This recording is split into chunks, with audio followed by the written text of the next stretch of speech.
ओम गंग गणपतये नमः। आप सभी का हमारे चैनल आध्यात्मिक सागर में हार्दिक स्वागत है।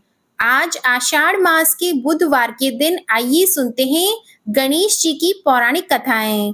साथ में सुनेंगे धन समृद्धि प्रदान करने वाली, बरकत देने वाली माता अन्नपूर्णा की कथा।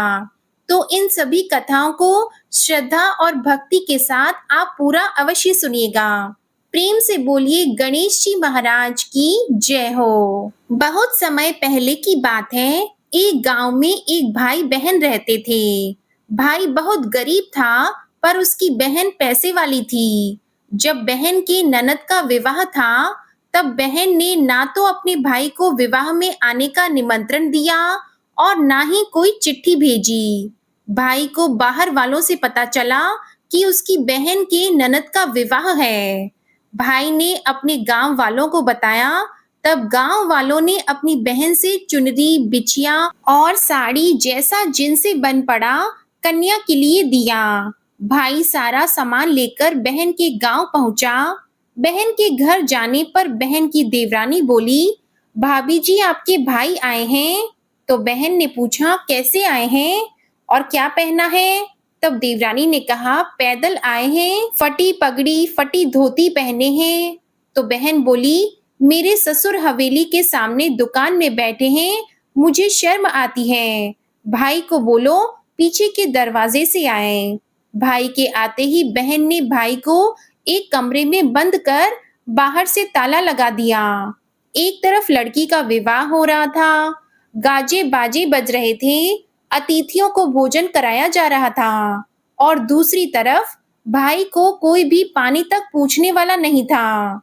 तभी भांजे की बहू को दया आई और उसने दरवाजा खोल दिया। दरवाजा खुलते ही भाई वहां से भागा। 2 दिन के भूखे प्यासे रहने के कारण उसे चक्कर आने लगे। रास्ते में एक गणेश जी का मंदिर था, वहां जाकर वो गिर गया और रोते रोते गणेश भगवान को अपनी व्यथा सुनाई और बोला, हे गणेश जी महाराज, आज मेरी गरीबी के कारण से मेरी सगी बहन ने मुझे धिक्कार दिया। घर जाने पर मेरी पत्नी, मेरे बच्चे जब पूछेंगे कि विवाह से क्या मिठाई लेकर आए हो, तो मैं क्या जवाब दूंगा? तब गणेश जी को उस पर दया आ गई और गणेश जी भगवान बोले, मेरे बगीचे से ककड़ी और तरबूज तोड़कर ले जा। तब भाई ने ककड़ी तोड़कर झोला भर लिया और अपने घर गया। घर जाते ही बच्चों ने पूछा, पिताजी, बुआ के यहाँ से हम लोगों के लिए क्या लाए हो? झोला खोलते ही छोटे तरबूज सोने के गेंद में बदल गए, बाकी तरबूज काटने से हीरे मोती निकले। पत्नी बोली, आप बहन के घर से इतना कुछ क्यों लाए? आपकी बहन ने हम लोगों को बहुत ज्यादा दे दिया है। भाई ने कुछ भी जवाब नहीं दिया। गणेश भगवान की कृपा से उनके दिन बदल गए। भाई का काम धंधा जोरों से चलने लगा। धीरे धीरे गहने, कपड़े, रहने के लिए मकान बन गए। पत्नी बोली, एक बार ननद जी को बुलाकर लाओ। तो भाई ने नए कपड़े, नए जूते पहनकर रथ में बैठकर बहन को लेने गया। देवरानी बोली, भाभी जी आपके भाई आए हैं। बहन ने पूछा, कैसे आए हैं और क्या पहना है? तब देवरानी बोली, रथ में बैठकर खूब ठाट बाट से आए हैं। बहन बोली, मेरे भाई को बोलो कि हवेली के सामने से आए, मेरे ससुर देवर जेठ देखेंगे। भाई का बहन ने खूब स्वागत सत्कार किया। भाई बोला, बहन मैं तुम्हें लेने आया हूँ। तब बहन ने कहा, मुझे भी बहुत दिन हो गए हैं, चलो मैं चलती हूँ। भाई बहन को लेकर अपने घर आया।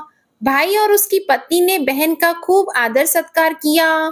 जो चीजें मांगी सब बनवा कर दिया। बहन बोली, भाई मुझे एक जूते चाहिए।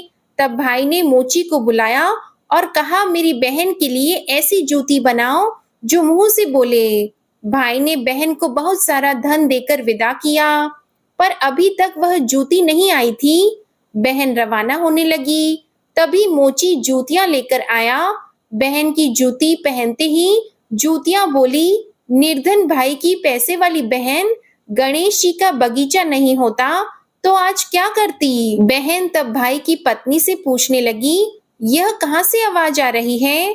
तभी भाई ने कहा, सुबह का समय है, कोई जीव जंतु बोल रहे होंगे। भाई ने घोड़े गाड़ी को जल्दी जाने को कहा।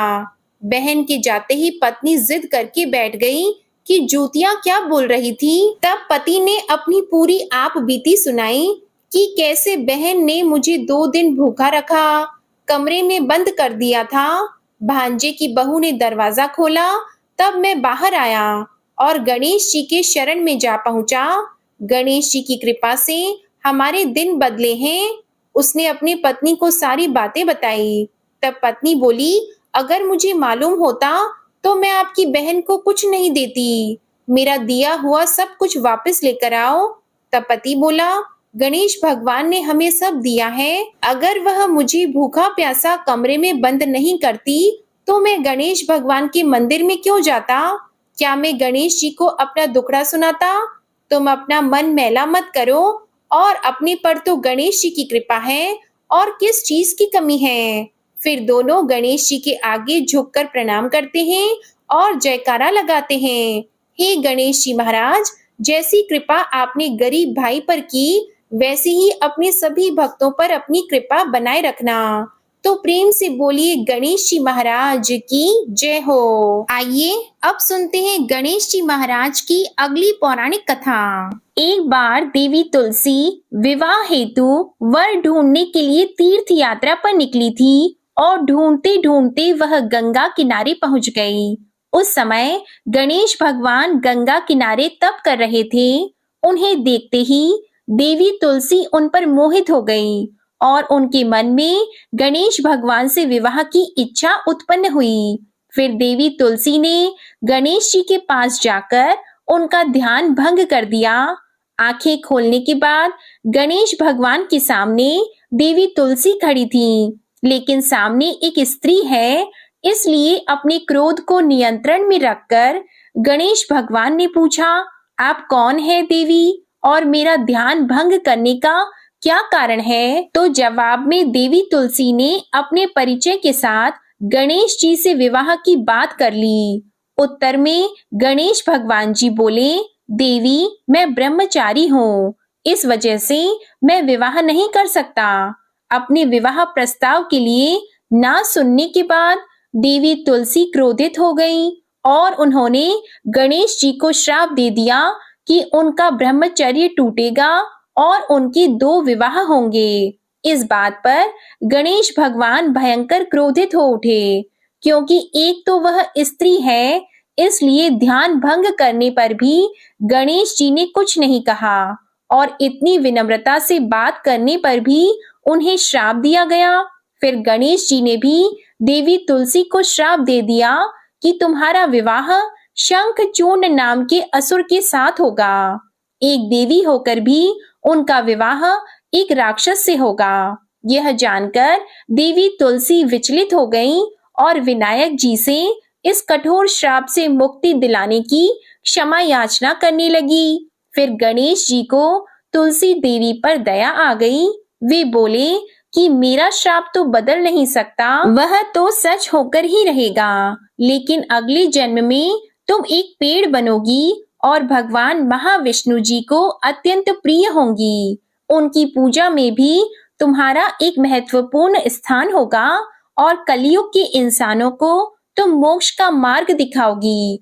लेकिन तुमने मेरा तप भंग किया है और मुझे ब्रह्मचारी होकर भी 2 विवाह का श्राप भी दिया है, इसलिए मेरी किसी भी प्रकार की पूजा में तुम निषिद्ध रहोगी। इस प्रकार देवी तुलसी गणेश भगवान की पूजा में निषिद्ध हो गई। प्रेम से बोलिए गणेश भगवान की जय। आइए सुनते हैं गणेश जी के विवाह की कथा। भगवान गणेश का मुख हाथी का है और एक दांत भी टूटा हुआ है। इन्हीं 2 कारणों की वजह से उनका विवाह नहीं हो पा रहा था। इस बात से गणेश जी महाराज अक्सर नाराज रहा करते थे। एक दिन एक देवता के आग्रह पर विनायक जी उसके विवाह में अपनी उपस्थिति दर्शाने गए। विवाह स्थल पर पहुंचने के बाद कुछ देवताओं ने मिलकर गणेश भगवान का समय पर विवाह न होने के कारण उपहास किया, जिससे गणेश जी बहुत ही अधिक नाराज हो गए। उसी दिन उन्होंने ठान लिया कि जब तक मेरा विवाह नहीं होता तब तक मैं किसी भी देवता का विवाह नहीं होने दूंगा। गणेश भगवान के पास विवाह और अन्य संदेश लाने का काम उनके प्रिय वाहन मूषक राज करते थे। अब मूषक राज जब भी किसी देवता के विवाह का समाचार लाते तब गणेश जी उसे आदेश देते और मूषक राज अपनी सेना के साथ जाकर उस विवाह के मंडप को गिराकर तहस नहस कर देते और बारातियों को भी भगा देते। इस तरह गणेश जी और मूषक राज की मिली भगत की वजह से किसी भी देवता का विवाह नहीं हो पा रहा था। गणपति जी के व्यवहार से तंग आकर सभी देवी देवता भगवान शिव और माता पार्वती जी के पास पहुंच गए और इस विराट समस्या का समाधान मांगने लगे। भगवान शिव और माता पार्वती ने कहा कि इसका हल तो आपको केवल ब्रह्मदेव जी के पास ही मिल सकता है। कृपया करके आप ब्रह्मलोक को जाएं। तब माता पार्वती और महादेव जी को प्रणाम करके सभी देवी देवता ब्रह्मा जी के पास प्रकट हुए। देवताओं की समस्या को ठीक से सुनने के बाद ब्रह्मा जी ने अपनी योग शक्ति से 2 कन्याओं का निर्माण किया। कन्याओं का नाम था रिद्धि और सिद्धि। वह दोनों ब्रह्मा जी की मानस पुत्रियां थीं। उन्हें लेकर ब्रह्मा जी गणेश महाराज के पास गए और उनसे अपनी पुत्रियों को ज्ञान एवं शिक्षा प्रदान करने का निवेदन करने लगे। ब्रह्मा जी का मान रखने के लिए एकदंत भगवान ने रिद्धि और सिद्धि को शिक्षा देना आरंभ किया। फिर उस दिन के बाद से जब भी मूषक राज किसी विवाह की खबर लेकर आते हैं उस वक्त रिद्धि और सिद्धि गणेश जी को अपनी बातों में उलझा कर रखती थीं। इस तरह गणेश जी का ध्यान किसी और विषय पर रहता और दूसरी तरफ देवताओं का विवाह संपन्न हो जाता। एक दिन बुद्धि के देवता भगवान गणेश जी को यह बात समझ आ गई, लेकिन उनके क्रोध में आने से पहले ही ब्रह्मदेव अपनी दोनों पुत्रियों के साथ वहां पर प्रकट हो गए। रिद्धि और सिद्धि को सामने देखते ही गणेश जी का क्रोध बढ़ने लगा, किंतु विनायक जी के मुख से कोई भी शब्द निकलने के पहले ही भगवान ब्रह्मदेव ने कहा, हे गणेश जी, आपने स्वयं ही मेरी पुत्रियों को शिक्षा दी है और अब मुझे इन दोनों के विवाह योग्य कोई वर नहीं मिल रहा। मेरी आपसे विनती है कि आप ही रिद्धि और सिद्धि से विवाह करके मुझे धन्य कीजिए। परमपिता ब्रह्मदेव जी की शांत वाणी को सुनकर गणेश जी का क्रोध शांत हो गया और वे उस विवाह प्रस्ताव के लिए हंसी खुशी राजी हो गए। विवाह के बाद अपनी दोनों पत्नियों से उन्हें 2 पुत्र प्राप्त हुए जिनका नाम रखा गया शुभ और लाभ। तो प्रेम से बोलिए भगवान गणेश जी की जय। आइए अब सुनते हैं गणेश जी की पूजा पाठ में सुनी जाने वाली पौराणिक कथा। एक गांव में एक सेठ और सेठानी रहते थे। वे बहुत ही धार्मिक प्रवृत्ति के थे और वे गणेश जी के अनन्य भक्त थे। वे दोनों बिना चूके हर बुधवार को गणेश जी का व्रत रखते थे और शाम को ब्राह्मणों को भोजन कराने के बाद अपना व्रत खोलते थे। सेठ जी का काफी बड़ा परिवार था। वे सब आपस में बड़े प्यार और भाईचारे से रहते थे, लेकिन सेठानी और सेठ की कोई संतान नहीं थी। इस विषय पर परिवार और गांव के लोग आपस में बहुत बातें किया करते थे। सभी लोग सेठानी को बांझ बुलाते थे। ये सभी बातें सुनकर सेठ और सेठानी बहुत दुखी होते थे। एक बुधवार के दिन सेठ और सेठानी भगवान गणेश जी की पूजा संपन्न करा के मंदिर से बाहर आ रहे थे। तभी उन्हें सीढ़ियों पर एक छोटा सा बच्चा अकेले बैठा हुआ दिखा। बालक को देखते ही दोनों उसके पास गए और पूछा कि तुम्हारे माता पिता कहाँ हैं? लेकिन बच्चे ने अभी तक ठीक से बोलना नहीं सीखा था, इसलिए वह बोल ही नहीं पाया। पर दोनों सेठ और सेठानी बच्चे के पास शाम तक बैठे रहे। तब तक पंडित जी और सेठ जी और उनके नौकरों ने आसपास जाकर बच्चे के माता पिता को खोजने की कोशिश की, लेकिन उन्हें बच्चे के माता पिता या बच्चे खोने की कोई खबर ही ना मिली। फिर पंडित जी ने सेठ और सेठानी को वह बच्चा अपने घर ले जाने के लिए कह दिया। साथ में ये भी कहा कि अगर बच्चे के माता पिता यहाँ पर आते हैं तो मैं स्वयं उन्हें आपके पास ले आऊंगा। तब सेठ और सेठानी की खुशी का ठिकाना नहीं रहा। वे दोनों खुशी खुशी उस नन्हे बालक को अपने साथ घर लेके गए। सेठानी ने बच्चे का नाम अपने आराध्य भगवान श्री गणेश जी के नाम पर गणेश रख दिया और बड़े ही प्यार और दुलार से उसका पालन और पोषण करने लगे। कुछ दिनों के बाद उसी गांव में एक ठग पति पत्नी आए। उनका इरादा गांव के सबसे अमीर आदमी को ठगने का था। वे दोनों ठग गणेश मंदिर की सीढ़ियों पर बैठकर सोच विचार कर रहे थे। तभी वहां पर पंडित जी आ गए और गांव में अनजान लोगों के दिखते ही उनसे पूछा कि क्या आपका बच्चा खो गया है।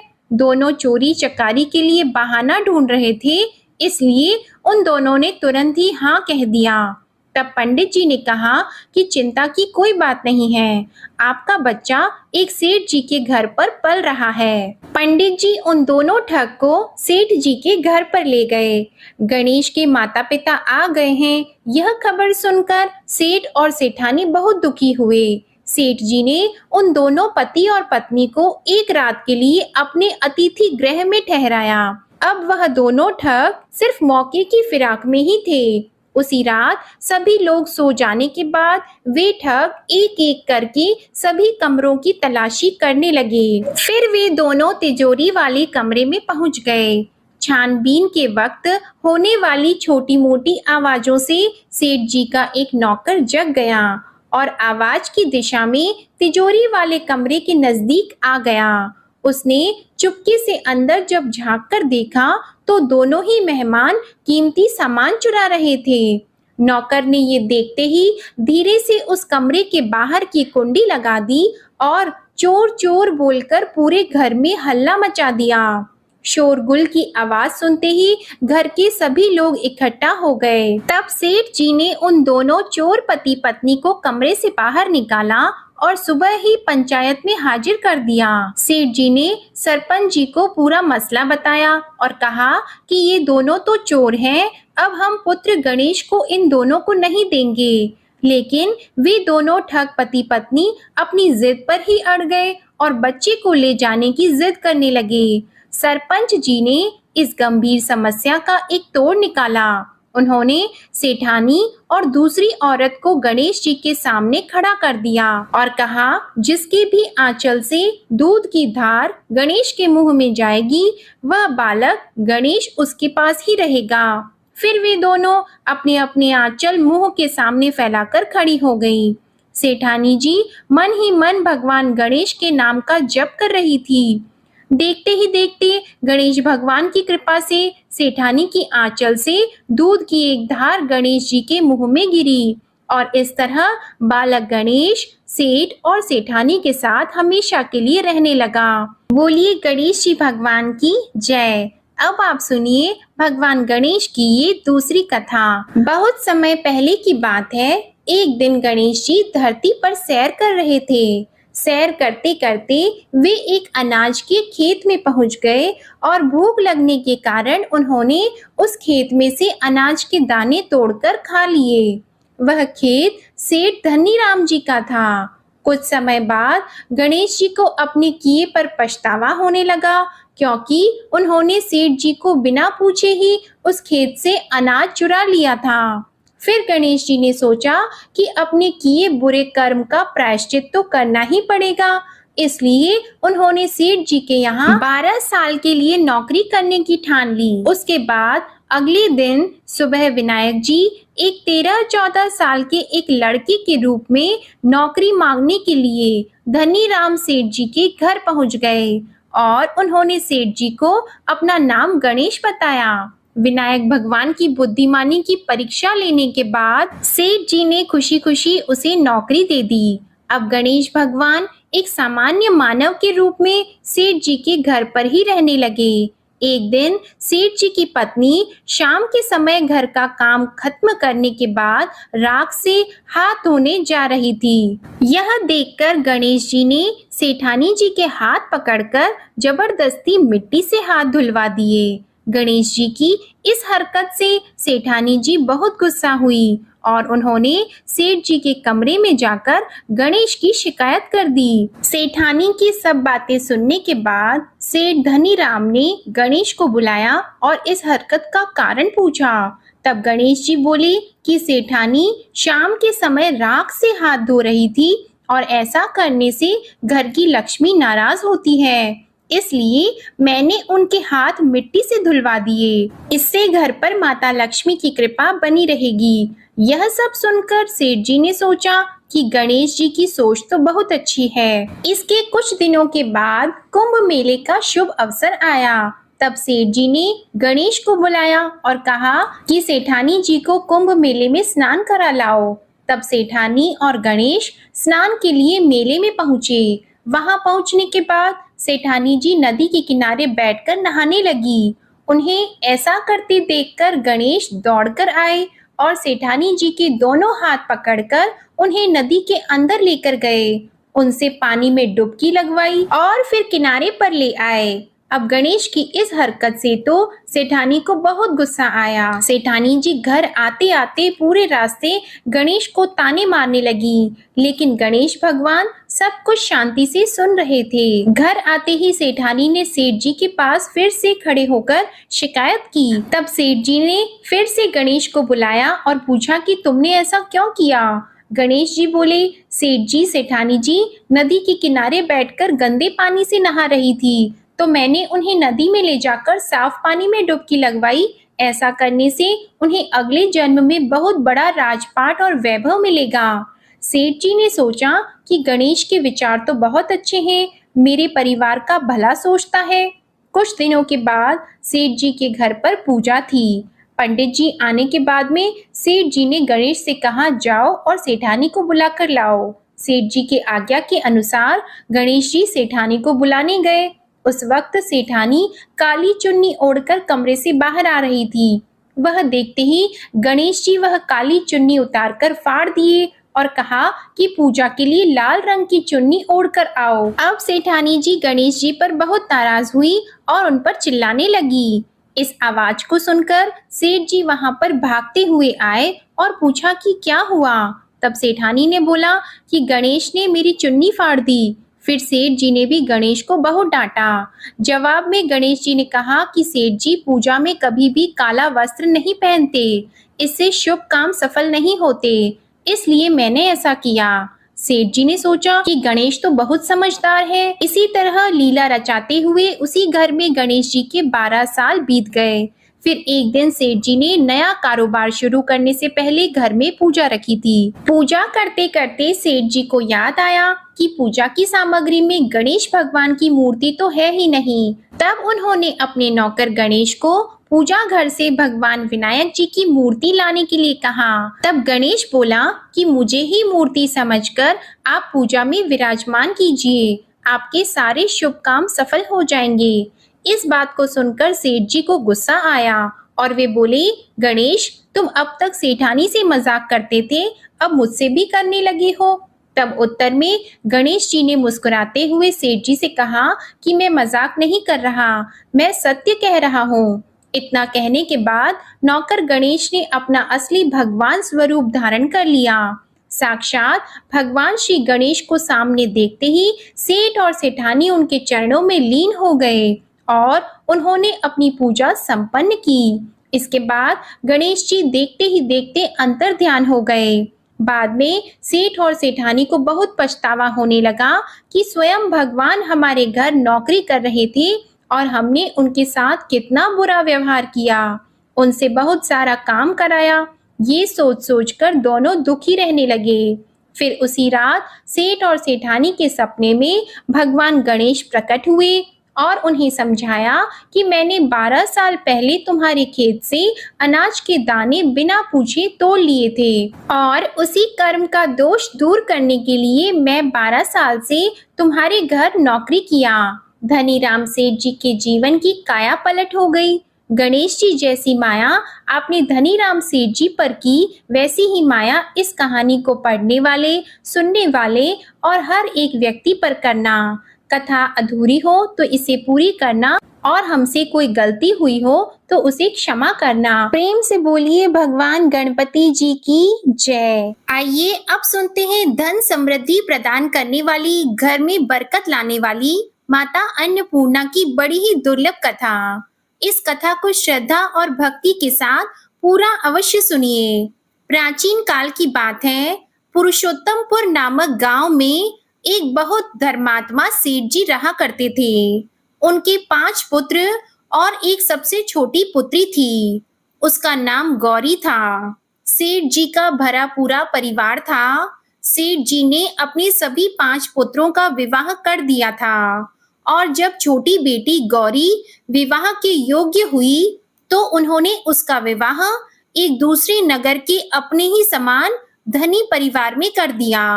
अब सेठ जी की पुत्री गौरी दुल्हन बनकर जिस घर में गई, वहां उसका पति अपने माता पिता का इकलौता पुत्र था। अब गौरी बड़ी ही प्रसन्नता पूर्वक अपने ससुराल में रहने लगी। गौरी बड़ी ही सदाचार, गुणवान तथा रूपवती थी। एक दिन की बात है, जब 1.25 महीना हो गया, तब सास ने गौरी को रसोई संभालने के लिए दे दिया। रसोई की सारी बातें समझा दी। गौरी अपनी सासू माँ के पांव छूकर रसोई में प्रवेश करती है। तब सास ने कहा, बहू, रोज सुबह जल्दी उठकर पूजा पाठ करके रसोई में प्रवेश करना, फिर खाना बनाना। रोटी बनाते समय पहली रोटी गाय को और अंतिम रोटी कुत्ते की बनाना मत भूलना। इस प्रकार सास ने गौरी को सब कुछ समझा दिया। गौरी 4 लोगों के लिए खाना बनाती है और खाना बनाकर अपने पूरे परिवार को खिलाती है। जब अंत में खुद खाने के लिए बैठती है, तब वह देखती है कि उसके लिए तो रोटी बची ही नहीं। वह चावल, दाल और सब्जी खाकर पानी पी लेती है। अब जब शाम होती है, तब गौरी ने सुबह से ज्यादा आटा लगाया और रोटी सब्जी बनाकर रख दी। जब रात्रि में सब लोग खा लेते हैं, तो फिर से जब गौरी खाने के लिए बैठी, रोटी का डब्बा खोलती है तो उसमें एक भी रोटी नहीं थी। यह देखकर उसे बड़ा ही आश्चर्य होता है कि उसने तो सुबह से भी ज्यादा आटा लगाया था, लेकिन रोटियां बची ही नहीं। अब वह सिर्फ सब्जी खाकर पानी पीकर सो जाती है। अगले दिन फिर उसने कल से 2 गुना ज्यादा आटा लगाया और रोटियां बनाई, लेकिन फिर से उसे रोटी नहीं मिली। सभी रोटियां खत्म हो गई थी। अब उस दिन भी आधे पेट खाना खाकर ही उसे रहना पड़ा। इसी प्रकार गौरी चाहे जितना भी आटा लगाती, रोटियां उसे नहीं मिलती। यह हर रोज का काम हो गया था। वह सोचने लगी, आखिर कौन नहीं चाहता कि मैं रोटियां नहीं खाऊं, मैं पेट ना भरूं। गौरी इस आस में आटा ज्यादा गूंथती कि किसी ना किसी दिन तो उसे रोटियां मिलेंगी, किंतु ऐसा नहीं होता है। ऐसा करते करते वह बहुत कमजोर, दुबली पतली हो गई। तो दोस्तों, ऐसे ही एक दिन की बात है, जब गौरी रसोई में सब्जियां काट रही थी, तो गलती से चाकू से उसका हाथ कट जाता है और वह रोटियां नहीं बना पाती। तो उसकी सासू माँ ने कहा, बहू रहने दो, आज मैं रोटियां बना देती हूँ। तो गौरी ने कहा, नहीं सासू माँ, आप आटा लगा दीजिए, मैं रोटियां बना दूंगी। तो दोस्तों, उस दिन सासू माँ ने आटा लगाया और फिर बहू को दिया। बहू रोटियां बनाकर रख देती है। घर के सभी सदस्य रात के समय जब खाना खाने लगते हैं, सब लोग जब खाना खा लेते हैं, तब बारी आती है गौरी की। तो वह बहुत दुखी मन से खाना खाने बैठती है। वह सोचती है, आज तो सासू माँ ने आटा गूंथा है, वह भी बहुत कम। आज तो मेरे लिए रोटियां बची ही नहीं होंगी। यह सोचकर बहू मन ही मन बहुत दुखी होती है। किंतु जब वह रोटी के डिब्बे को खोलती है, तो उसने देखा कि उसमें 4-5 रोटियां पड़ी हैं। यह देखकर बहू बहुत खुश होती है। अब क्या था, ऐसे ही 7 दिनों तक बहू की सासू माँ आटा गूंथने लगी और बहू रोटियां बनाती थी। बहू को रोज रोटियां मिलने लगी। इन 7 दिन बहू ने भर पेट खाना खाया। जब 8वां दिन आया तो बहू का हाथ भी ठीक हो गया था। तब सासू माँ ने कहा कि गौरी बेटा, क्या मैं आज आटा गूंथ दूं या फिर तुम आटा गूंथ लोगी? तब गौरी ने कहा, नहीं माँ, मेरा हाथ अब ठीक हो गया है, मैं आटा गूंथ दूंगी। उस दिन गौरी ने आटा गूंथा और रोटियां बनाई, सबको प्रेम पूर्वक खाना खिलाया। जब उसके खाने की बारी आई तब उसने देखा कि रोटी के डिब्बे में तो रोटी है ही नहीं, पूरी रोटी खत्म हो गई।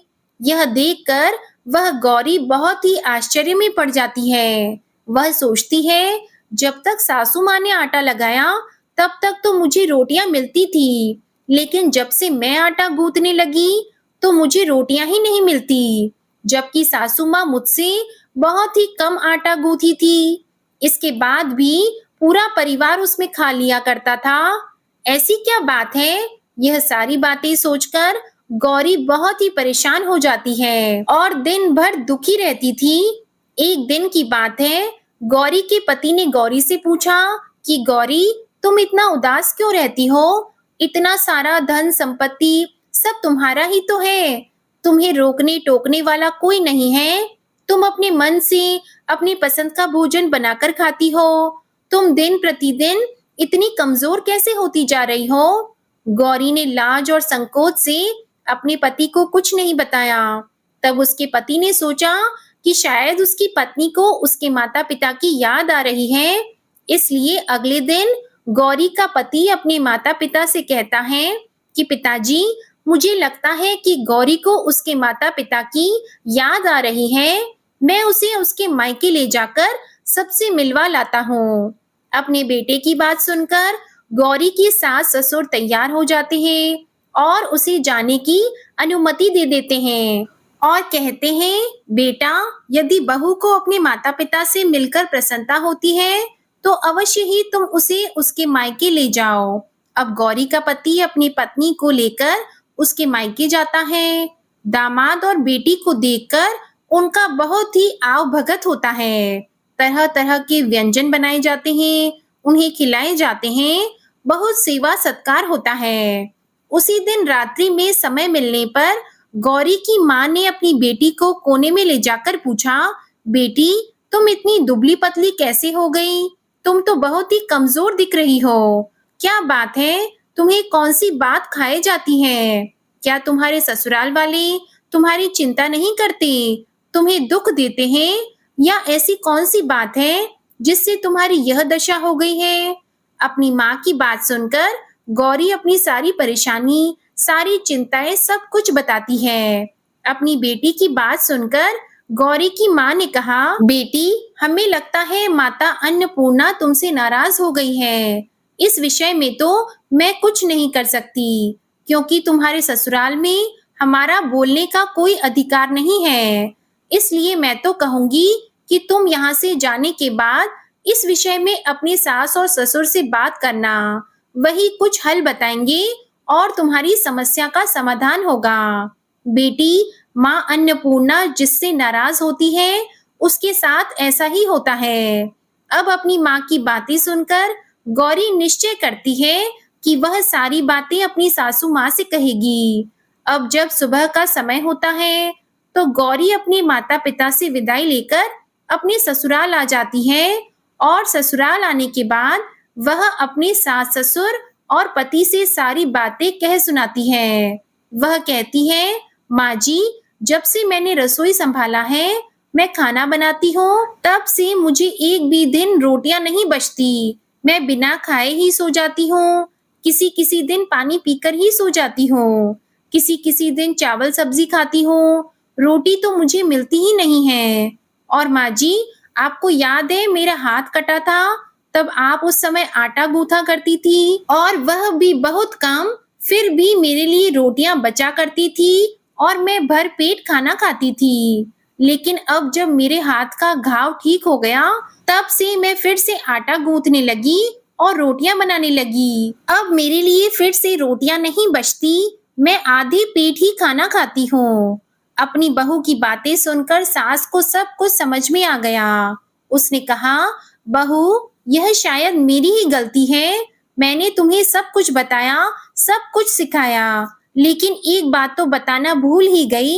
ऐसा कहकर सास अपनी बहू का हाथ पकड़कर गौरी को रसोई में ले जाती है। एक परात में आटा निकालकर उस आटे को अच्छे से गूंथती है। गूंथने के बाद उस गूंथे हुए आटे पर अपनी उंगलियों की 5 छाप लगा देती है और कहती है कि बहू, यह माँ अन्नपूर्णा का छाप होता है, उनका चिन्ह माना जाता है। आटा लगाने के बाद कोई भी स्त्री इस तरह छाप लगाती है तो उसके घर में बरकत होती है। इसका अर्थ यह है कि माँ अन्नपूर्णा की कृपा सभी परिवार वालों पर बरसे और कोई भी सदस्य भूखे पेट न सोए। बहू, मैं तुम्हें ऐसा बताना भूल गई। तुम आटा लगाते वक्त आटे पर अपनी 5 उंगलियों का छाप छोड़ देना और माँ अन्नपूर्णा तुम्हारे ऊपर अवश्य ही कृपा करेंगी। तुम कभी भी खाली भूखे पेट नहीं सोगी। यह बरकत का चिन्ह होता है। अब अपनी सासू माँ की बात सुनकर बहू हर रोज आटा गूंथती और फिर उस पर अपनी 5 उंगलियों की छाप छोड़ देती और फिर रोटियां बनाती। अब बहू को हर रोज रोटियां मिलने लगी। वह भर पेट भोजन करने लगी और स्वस्थ भी हो गई। माँ अन्नपूर्णा की कृपा उस पर बरसने लगी। उसके हाथ में माँ अन्नपूर्णा का वास हो गया। घर पर कोई भी सदस्य भूखा नहीं रहता और जो कोई मेहमान आता या कोई भी भीख मांगने के लिए भिक्षुक आता, उसे भी वह खाना खिलाकर ही घर से विदा करती।